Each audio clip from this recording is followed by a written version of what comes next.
Ooh, it's your boy Days back at y'all with another Friday Night SmackDown review. This episode of SmackDown last night was the worst SmackDown of the year. The fact that last Friday, Randy Orton turned heel and put belt to ass on Cody Rhodes, you would think that Triple H and the creative team, they would do a great job of trying to keep up the momentum of the next week episode of SmackDown because Randy Orton has nuclear heat right now, bruh. Everybody was talking about this. ESPN was talking about this. Randy's name was all over the place. You know, the clip with him attacking Cody went super viral. And they absolutely failed to capitalize off of that last night. This episode of SmackDown last night, bruh, was filled with garbage matches, match interruptions, brawls. Like, guys, there was brawls going on this entire episode of SmackDown last night, bruh. You would have thought we was watching War Games. You know what I'm saying? Shout out to Rhea Ripley. War Games. You feel me? That's basically what this episode of SmackDown was last night. You feel me? It was War Games 2.0. You know what I'm saying? Drew McIntyre and Jacob Fatu, they was beating each other up the entire episode, and it was cool at first, but when it just kept happening over and over, it was cringy, bro. It was weird. It was like, bruh, if you're gonna have these dudes just beating the crap out of each other, why don't you just have them have the match now? It's obvious that they're gonna fight each other at WrestleMania 42, but if this is what they're gonna do, just have them have multiple official matches until the actual match at WrestleMania. You could have Jacob win the first match, have Drew win the second match. You know what I'm saying? Like, the fact that these dudes were just brawling the entire episode to the point where it actually interrupted other people's segments is ridiculous, bro. It's ridiculous. You know what I'm saying? So, guys, the highlight of SmackDown last night was Cat Williams-Wilson, bro. His segment with Jelly Roll Donut, that was the best part of this whole episode of SmackDown. That goes to show you how trash this show is, bruh. If SmackDown continues to put on shows like this, NXT is eventually gonna get more viewership than SmackDown. Because NXT, they're already on the way to eventually averaging 1 million views per week. They're not that far behind from SmackDown, who multiple times last year didn't even average 1 million views for the week. Okay, so let's get into the show. We start off Friday Night SmackDown with Drew McIntyre beating up Jacob Fatu on top of a truck, leaving him bloody, which means that their match most likely won't happen until WrestleMania 42. Remember, they were supposed to fight each other last night, but that didn't happen. So next, Drew McIntyre comes out to the ring and says, "What'd you think was gonna happen?" Drew says that he should be headlining WrestleMania as champ, and that moment was taken away from him. Then Jacob Fatu comes out for revenge and throws Drew into the ring post and the steel steps. Security tries to escort Jacob out of the arena, but Jacob Fatu goes airborne on top of Drew, who was already lying on the announce table. He smashes onto the announce table, and the build-up for this match has been pretty good. But like I said, they overdid it after this happened 4 more times in the same episode. So the first match of the night is a tag team title match between the MFT and Damian Priest and R-Truth. This Damian Priest and R-Truth tag team, guys, it is so random and it makes absolutely no sense. These guys just became a tag team partnership 2 weeks ago, and they're already the tag team champions? Triple H obviously has no other plans for these guys, which is why they did this. I mean, you gotta feel bad for Damian Priest, bro. Damian Priest went from being the world heavyweight champion for like 2 weeks to being a jobber. Damian Priest, it's over for Damian Priest, bro. I don't think Damian Priest is ever going to get back into the main event picture. It's over. He's in a tag team with R-Truth. Okay? So listen. I'm happy that R-Truth is being utilized. I'm happy that he's competing for a title. But when R-Truth turned heel and he changed his name to Ron Killings, I wanted to see that version of R-Truth win a title by himself. The fact that he has to get into a tag team with Damian Priest, it just doesn't seem organic, bro. It seems forced and it's stupid. Let's just call it what it is. So the Wyatt Six came out during this match, which means that the Wyatt Six and the MFT, they're going to continue brawling with each other for the next 6 years, bro. It seems like Triple H is never going to put an end to this nonsense with the Wyatt Six and the MFT, bro. Jesus Christ. So during the match, they brawled with members of the MFT. R-Truth hit an AA on JC Mateo, and him and Damian Priest are now officially the tag team champions. So guys, I want you to think about this. Think of all of the tag team partners that they show up week to week on SmackDown. Damian Priest and R-Truth, who's almost 60 years old, they got into a tag team 2 weeks ago, and they're already tag team champions. Somebody in the comments make that make sense, please, because I don't think it makes any sense. It's stupid, bro. This is bad, garbage booking. So backstage, Sami Lame says that he can't stop thinking about Punk and says that Cody tries so hard to please the fans and ended up bloody on the stretcher. Then Sami starts glazing Randy Orton for turning heel. You know what I'm saying? And Sami says that the world that he believed in doesn't exist anymore. Trick Williams tells Sami, when life gives you lemons, put on your lemon pepper steppers and mind your business when grown folks is talking. Okay? Trick says that he's going to be watching Sami Zayn's match ringside. And it's obvious that these two are going to have a match at WrestleMania 42.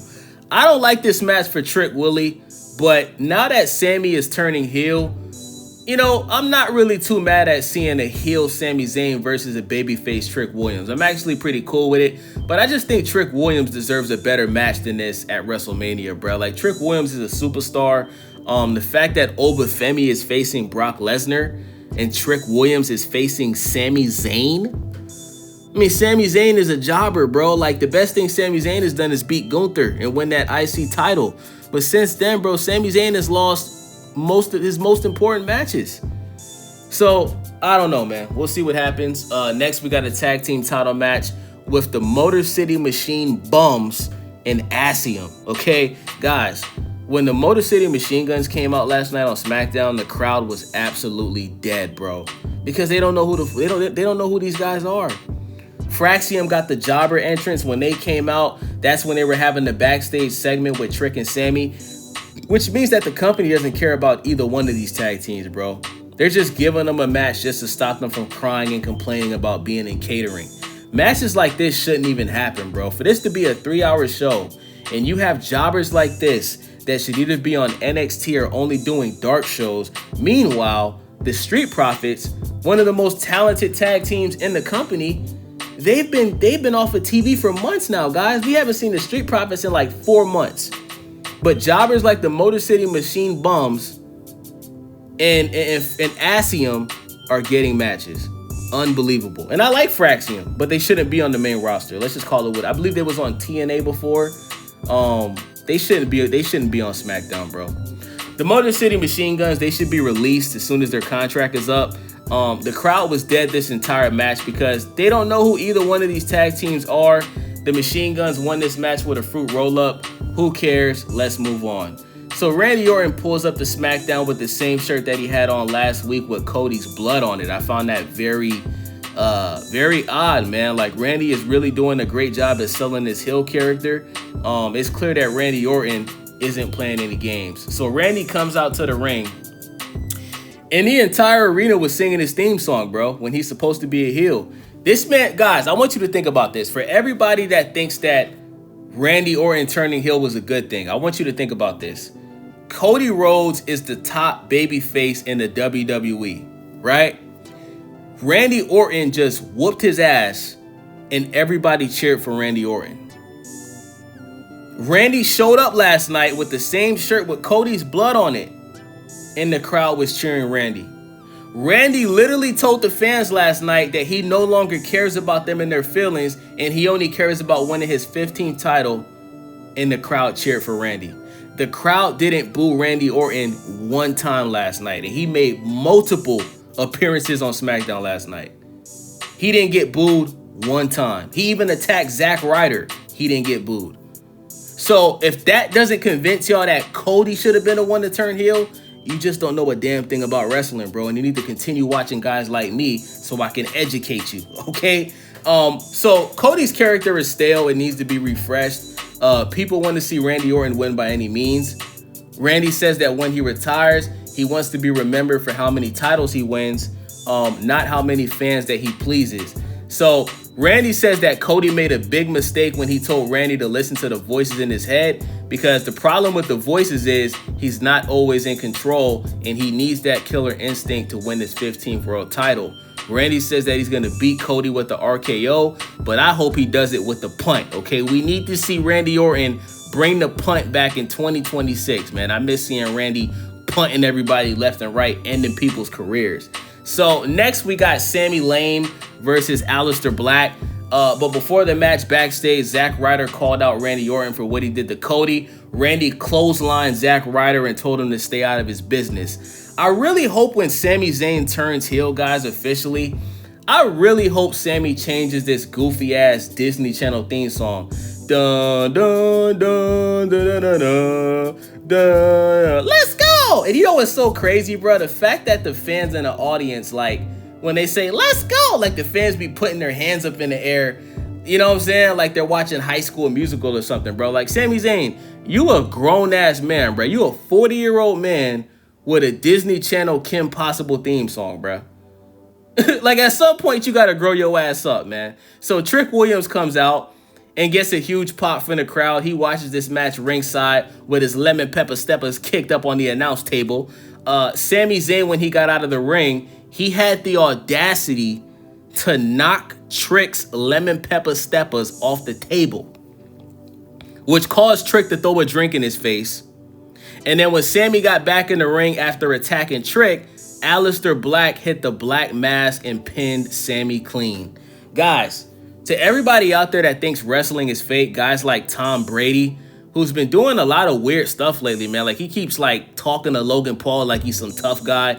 I never knew Tom Brady to be a tough guy. I know he's a champion. I know he's the GOAT. I know he has 7 Super Bowl titles. But I never knew Tom Brady to be a bully or a tough guy. When Aleister Black hit this black mask on Sami Zayn, they showed the replay, and that kick cleanly connected with Sami's face.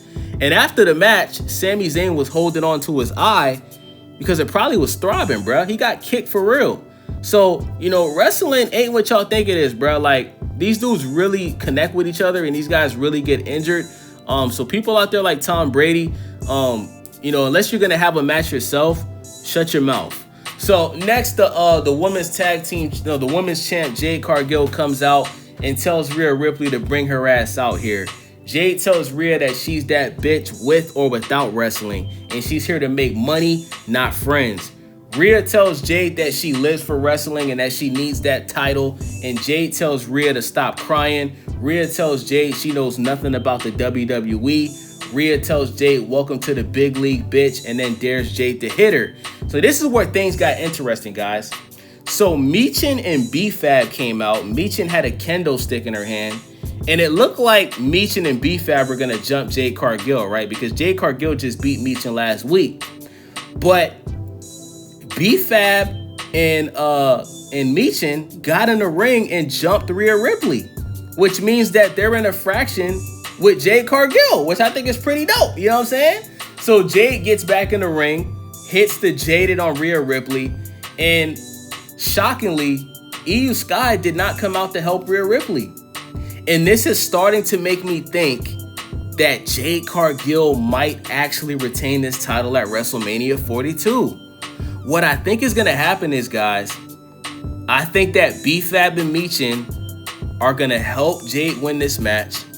Maybe Io doesn't show up, and then you have a situation where Rhea and Io are beefing again. Because remember, guys, the person that Rhea lost the title to was Io. The person that Rhea has never beaten on the main roster so far is Io. So I know Io got attacked this week on Monday Night Raw, but she wasn't attacked to the point where she couldn't come out and help Rhea Ripley. So I don't know. I found that very interesting, man. I found that very interesting. Let me know what you guys think about that in the comment section. Backstage, Tamatanga, Tagabanga, Bukawanga, Harabanga tells Solo Sikoa to give the lantern back to the Wyatts because Solo was starting to act like Roman Reigns. This triggered Jacob Fatu, but before he was able to say anything, Drew McIntyre and Jacob Fatu continued the brawl backstage, bro. So we got a U.S. title match between Carmelo Anthony Hayes and Ilias Jackanoff. And I didn't watch this match because they've been teasing this rematch for the last month. These two have already fought each other 10 times, and this is garbage recycled booking. So I want to see Trick Williams fight Melo for that title. I am happy that Melo retained the title last night. He did win this rematch with Ilya Jakinov. But, I mean, bro, they got to stop this open U.S. title shit, bro. Like, I think Carmelo Hayes' U.S. title reign has been good, but I think this open challenge thing is taken away from the greatness of Carmelo Hayes. Carmelo's been putting on great matches, but they're just not putting him in the ring. Like this rematch, it shouldn't have happened last night, bro. It was pointless. It was a waste of time. Literally, it was a waste of time. So, backstage, Jelly Roll Donut preaches to Randy Orton on why he's upset that he attacked Cody. He sounded like he was cosplaying a preacher in church. Randy, though, surprisingly didn't attack Jelly Roll Donut and sounded like he was actually hearing them out. So, next we got a segment with Cat Williams, Wilson, and Jelly Roll Donut. Jelly Roll got zero pop from the crowd. Jelly Roll told Kit Kat Wilson that they're going to have a match for calling him out last week. Kit Kat Wilson said that he doesn't fight with fists, he fights with words, and calls him toxic. Jelly Roll says that, Jelly Roll basically says, did you bring me all the way out here to have a rap battle? I found that very corny because when you look at Kit Wilson, nothing about Kit Wilson looks like a rapper. So the fact that Jelly Roll Donut said that Kit Wilson brought him out to SmackDown for a rap battle, that was corny and stupid, bro. There was no point of saying that. So Kit Kat Wilson ended up pulling out a book and read a poem. He brings up Jelly Roll's face tats and criminal history. He calls him fat phobic and says that Jelly Roll takes Ozempic. He says, congratulations on losing the 300 pounds because now you can finally see your little Willie. Jelly Roll says he doesn't have to see his little Willie because Kit Wilson's mother sees it for him. Kit Wilson then attacks Jelly Roll Donut and hits his finisher move, the flying corkscrew elbow. I hate to say this, man, but this was the best part of SmackDown, bro. This was the best moment of a 3-hour episode of SmackDown 4 weeks away from WrestleMania 42, bro. It's so sad, bro, but it's the truth. So next we got a tag team title match between the Irresistible Forces and the Bella Twins. Guys, the Bella Twins, they haven't been tag team partners for like 10 years. Why do the Bella Twins, why do they get to reunite and a month later they're getting a tag team title match? Does that make any sense to you guys? Doesn't make any sense to me either. So Charlotte Flair and Alexa came out to watch the match ringside, which we all know was going to cause a brawl. So Charlotte Flair ended up interrupting the match and attacking Nia Jax. This match ended in disqualification and everybody brawled. Let's move on. Backstage, Randy Orton gets a phone call and says that he's going to go to the ring and fix it. Randy comes out to the ring and calls out Zack Ryder to apologize. Randy shook his hand and then kicked him in the nuts. And guess what, guys? After Randy Orton kicked Zack Ryder in the nuts after apologizing, the crowd cheered. Guys, Randy took a steel chair, put Zack Ryder's arm inside the steel chair, stomped on it, and the crowd started cheering, bruh.